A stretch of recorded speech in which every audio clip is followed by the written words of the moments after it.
Chapter 3. Albinism. Albinism means lack of pigment in the skin causing patient to look white. Hyperhidrosis. Hyperhidrosis means excessive sweating. Xanthoderma. Xanthoderma means yellow skin. Ecchymosis. Ecchymosis means a larger bruise. Onycholysis.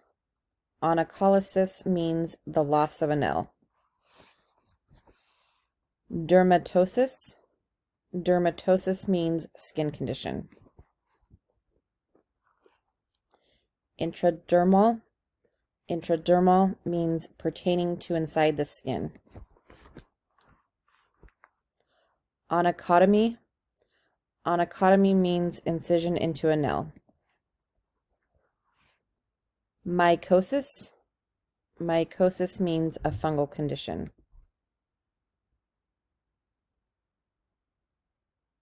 Comedo. Comedo means a hair follicle that is plugged with sebum, blackhead or whitehead.